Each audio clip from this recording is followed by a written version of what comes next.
Ei, gente! Bom dia! Estamos aqui pela TV Horizonte, a TV de Nossa Senhora da Piedade, a nossa padroeira. Minha amiga dona de casa, bom dia, paz, alegria e saúde para você.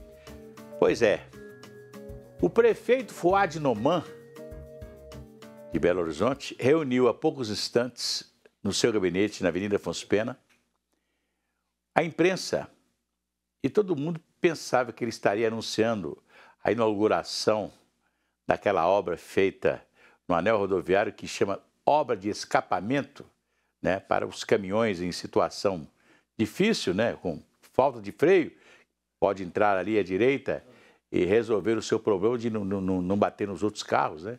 Embora fizeram o negócio lá em cima, então, quer dizer, tinha que ser mais embaixo, ali perto da Betânia, ali onde nós temos muitos acidentes. Mas não foi isso que o prefeito foi falar, não. O prefeito anunciou uma obra de 20 milhões de reais para fazer revitalização da Avenida Afonso Pena. Quando eu vejo essa palavra, revitalização, eu tremo nas bases. Por quê? Porque prestem bem atenção o que eu vou dizer agora para vocês, telespectadores da TV Horizonte. Quando se pensou em fazer a nova capital de Minas Gerais, aqui nesse local, onde estamos hoje, a cidade de Belo Horizonte, olha, nós saímos de uma cidade acanhada, cheia de morros e travessas, né? E ruas muito curtas, que era a cidade de Ouro Preto. A capital não podia ser mais ali, pelas condições demográficas da cidade. Embora Ouro Preto tenha tido, nos seus bons tempos, 80 mil habitantes, muito mais que Nova York.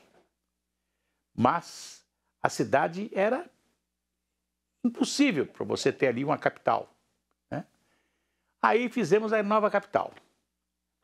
E os engenheiros que fizeram a nova capital, dentro da Avenida do Contorno, fizeram as avenidas com nome de rios. Avenida Amazonas, Avenida São Francisco, Avenida Tocantins, a Avenida Paraopeba, e depois foram ganhando outros nomes, né? A Paraopeba ganhou o nome de Augusto de Lima, a Avenida São Francisco ganhou o nome de Olegário Maciel, e assim foram mudando, né? As avenidas. As avenidas largas, naquela época, quando se construiu a capital, era uma pista de rolamento pequena, para 2 carros ou 3 carros no máximo, né? Com canteiros centrais maravilhosos, que por isso nós éramos chamados de a Cidade Jardim. Os canteiros todos plantados com flores e etc. Bem, de acordo com que a cidade foi crescendo, nós fomos diminuindo os canteiros. E hoje nós temos avenidas como a Bias Fortes, por exemplo, que tem um canteirinho pequeno no centro dela e a pista maior, né? Aí, quando se fala em revitalização, esse é o nome que me dá pavor. Eles vão fazer, estou anunciando, pista exclusiva de ônibus na Afonso Pena, ciclovia. Então, sinal que nós vamos diminuir a Avenida Afonso Pena, a pista de rolamento da Afonso Pena. Então, quer dizer, vão fazer obra para congestionar a cidade. Essa é o que eles anunciaram agora.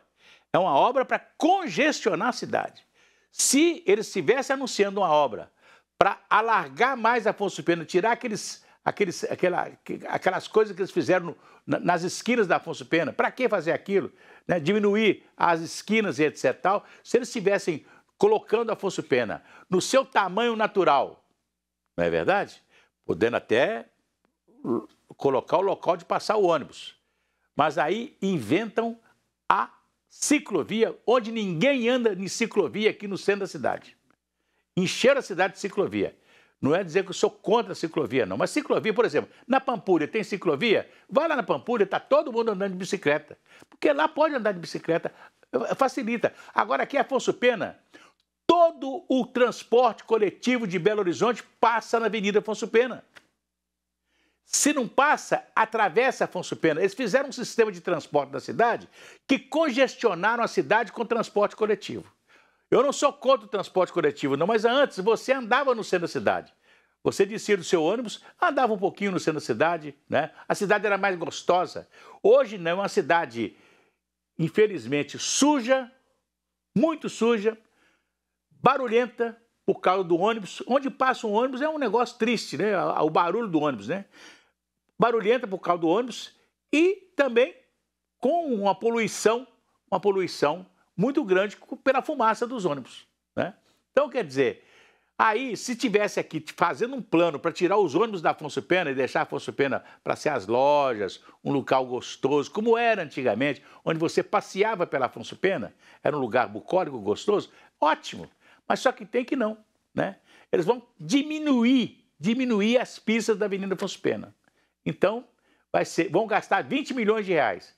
Seria 20 milhões de reais para fazer outras obras na cidade, seriam muito mais necessárias, não é verdade?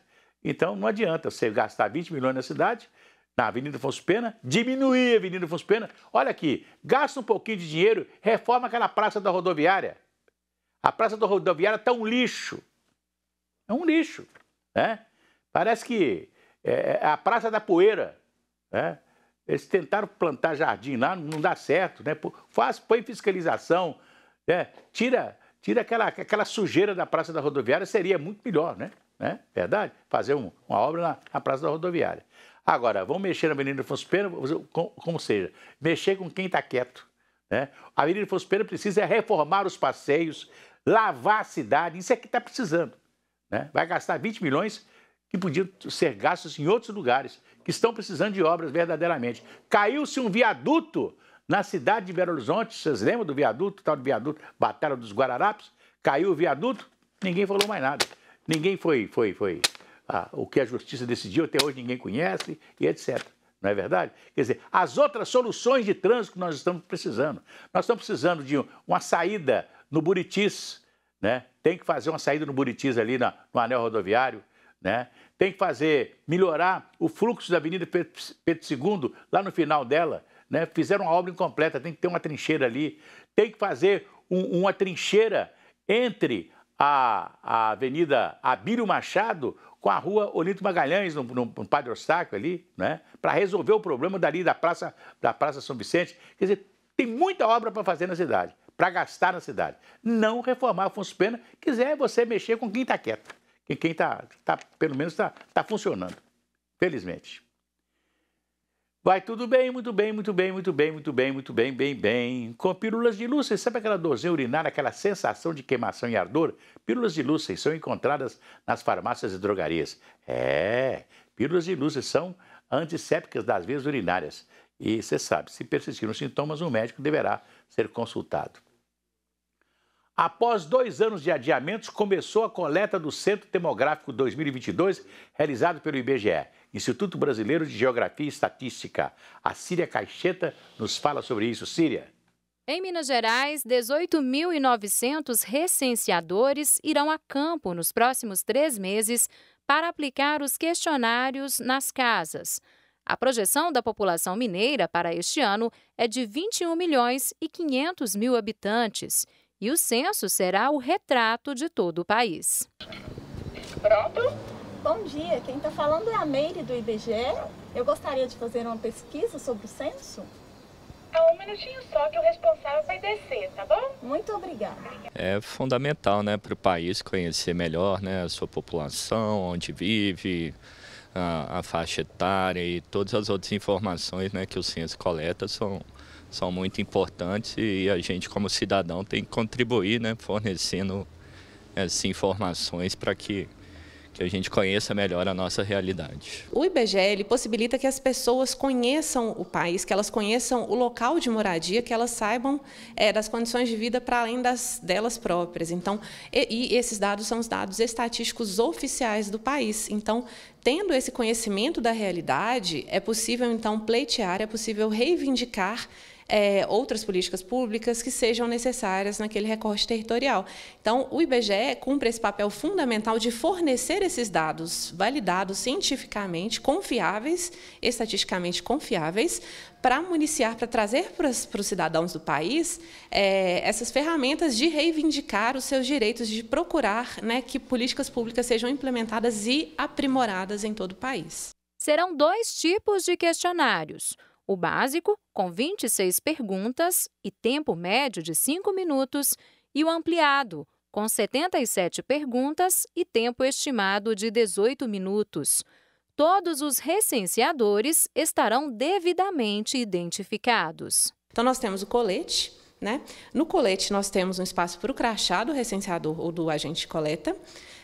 Nesse crachá, nós temos um QR Code, né? E esse QR Code vai direcionar para o site respondendo.ibge.gov.br. Nesse site vai ser possível, então, verificar se, de fato, aquela pessoa que está ali batendo a sua porta é um agente de coleta do IBGE, por meio da matrícula desse agente ou da identidade dele. Tá? Além disso, o recenseador vai estar com um boné, com uma bolsa do IBGE e principalmente com um dispositivo móvel de coleta, que é uma espécie de smartphone no qual ele vai registrar todos os dados de uma forma segura e sigilosa. Então, é uma outra forma de ter um cuidado também com o sigilo e com a segurança das informações que as pessoas vão nos prestar.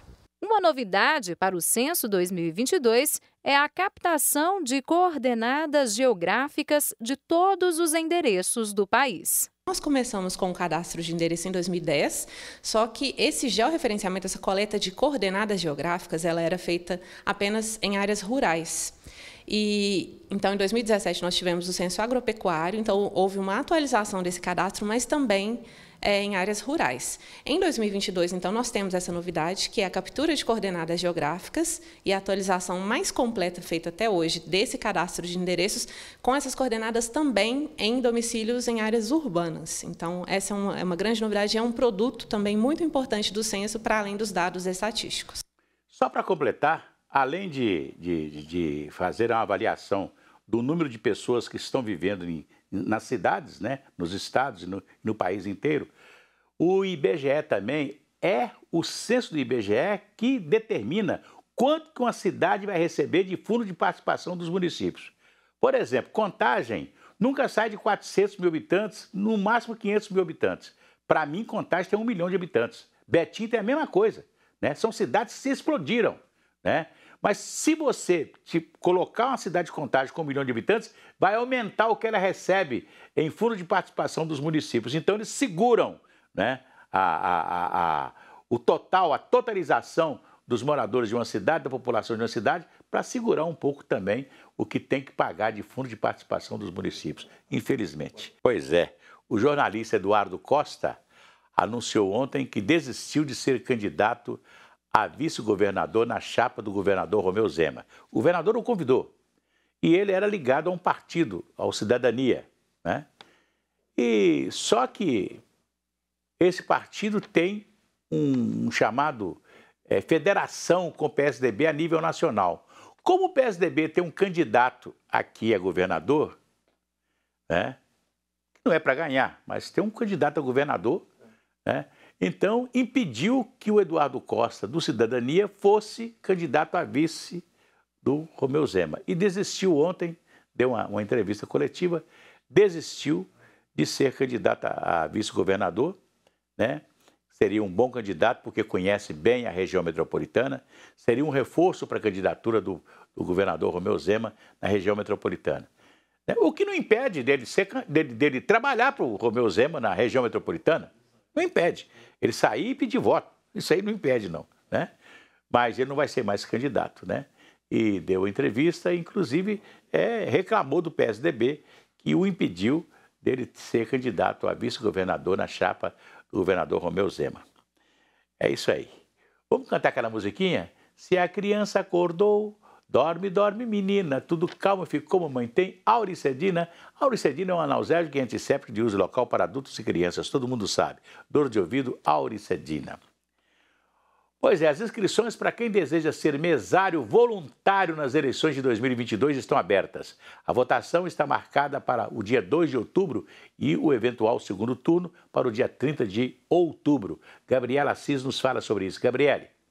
Segundo o Tribunal Regional Eleitoral, cerca de 180 mil mesários vão atuar em Minas Gerais para as eleições deste ano. O mesário ele faz todos os procedimentos para o recebimento do eleitor, da eleitora, a habilitação para o voto e ele emite os documentos e registra tudo o que vai acontecer na sessão eleitoral no dia da votação. Pessoas maiores de 18 anos que estejam com a situação cadastral regular junto à Justiça Eleitoral podem se candidatar para atuar como mesários voluntários. Há alguns impedimentos, como parentes de candidatos, pessoas que têm o título suspenso, essas daí realmente não podem. Mas, no geral, são as pessoas acima de 18 anos. Os mesários recebem auxílio alimentação para cada dia de eleição e o dobro de dia de folga no trabalho. Além disso, a atuação como mesário vale como critério de desempate para concursos públicos e crédito de horas extracurriculares nas universidades. A pessoa se cadastra com diversas formas como voluntário e a convocação ela é realizada de diversas formas por cada cartório eleitoral.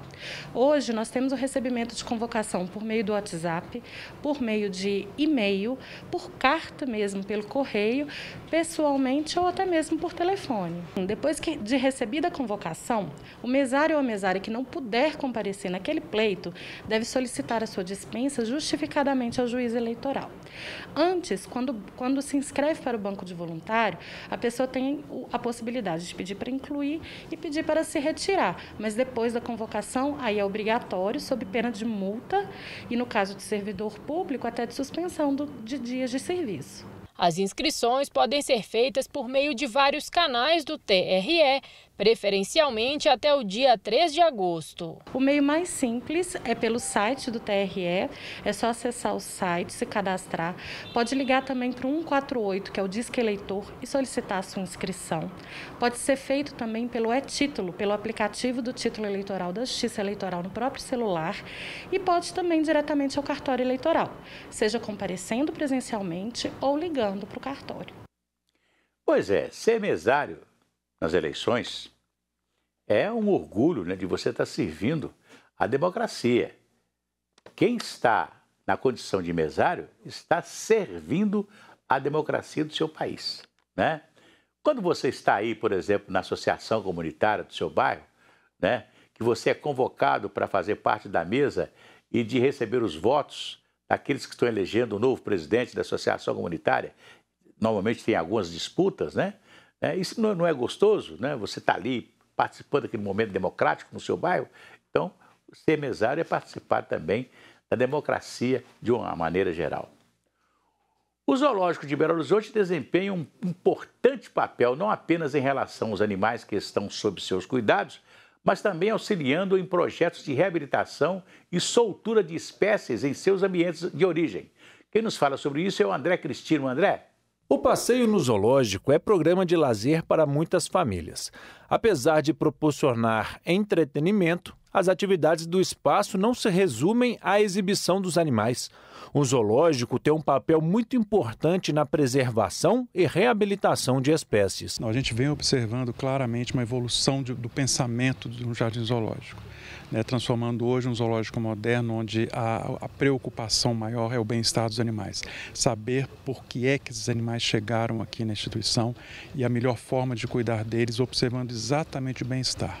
A exibição, eu acredito que já seja uma coisa do passado. Ela é importante para as pessoas conhecerem, a chegarem mais próximos, né, do que é um trabalho de conservação e a gente conseguir parceiros, né, com essas pessoas. Mas a principal função hoje é voltada para a conservação das espécies, o fomento à pesquisa e à educação ambiental. Recentemente, o zoológico recebeu a missão de reabilitar um lobo-guará que foi resgatado pela Polícia Militar Ambiental. Ele foi atropelado, passou por cirurgia e foi acolhido para cuidados. O Jardim Zoológico ele trabalha com a conservação da fauna, especialmente aquela fauna ameaçada de extinção. E a gente faz parcerias, que é muito importante isso. E dentro dessas parcerias, quando há possibilidade, infraestrutura e condições, nós recebemos alguns animais via tráfico de animais, para reabilitação, atropelamento, para poder dar o nosso apoio. Com a nossa expertise, né, com a nossa equipe e estrutura, nós damos esse apoio e isso faz com que o animal seja bem tratado para que ele possa ser devolvido ao ambiente natural dele. O lobo-guará é típico do Cerrado e o maior canídeo da América do Sul. Ele costuma ser visto no fim da tarde e durante a noite. Como costuma atravessar rodovias, constantemente é atropelado. Faz parte de um número preocupante. Nós temos uns dados de um programa, inclusive, que o zoológico participa, que é o programa do Sistema Urubu, que nos diz que há uma estimativa de 475 milhões de espécies de animais silvestres são mortos por atropelamento por ano no Brasil. Isso é muito importante saber disso e a partir daí criar ações para impedir que isso aconteça, minimizar esse fato. Pois é muito interessante o papel do zoológico. Eu lembro que eu era garoto e os animais ficavam expostos, onça, leão, no Parque Municipal, né? Ali tinha um mini zoológico no Parque Municipal. Depois, na administração do prefeito Amintas de Barros, foi construído o Jardim Zoológico, lá naquela região da Pampulha, né? Mas eu fui ao zoológico há pouco tempo e achei o zoológico assim muito abandonado, o gramado muito seco, parece que não tem alguém para cuidar do gramado, para ser verdadeiro um lugar onde as pessoas possam ir fazer um piquenique, né? Passar um dia no zoológico, né? O restaurante estava fechado. Então, eu achei que o zoológico pode melhorar mais, né? E a prefeitura devia fazer isso. Não só o zoológico, com toda a região da Pampulha. O Lago da Pampulha, a região da Pampulha, grande parte do Lago da Pampulha é um matagal, infelizmente, né? Pois é, eu quero aqui lamentar o que aconteceu em Belo Horizonte hoje. Aquela garota, a Bárbara, que no domingo foi comprar pão, saiu de casa para comprar pão à tarde e desapareceu. O seu corpo foi encontrado hoje num campo de futebol, né? Uma maldade, né? Eu não sei como tem gente com a capacidade de matar uma garota de 10 anos de idade, né? Além de ter abusado dela sexualmente, depois a matou, né? E chegou até a ser viralizado aí nas redes sociais, ela correndo de 2 homens, dois homens atrás dela, ela correndo. Eu pensei assim, gente, será que ela não pediu socorro, estou sendo agarrada, uma coisa assim, né? Para que as pessoas pudessem, né, naturalmente, socorrê-la, né? E evitar que acontecesse o maior mal que aconteceu com ela, que foi a morte, né? Eu não sei como estão os pais dessa garota, né, a família dela, né? Hoje foi de manhã cedo que nós soubemos do acontecido, né?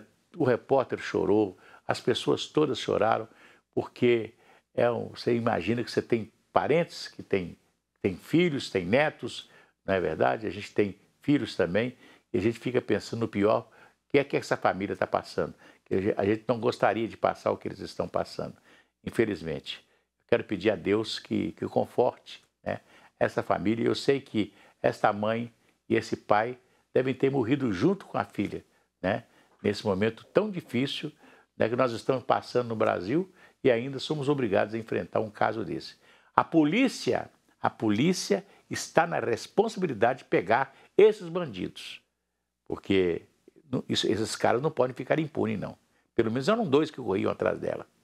A gente não sabe se foram os 2 que abusaram da moça, da menina de 10 anos e a mataram. Fica aqui o meu protesto e o meu pedido a Deus que dê conforto a essa família. Amanhã a gente volta.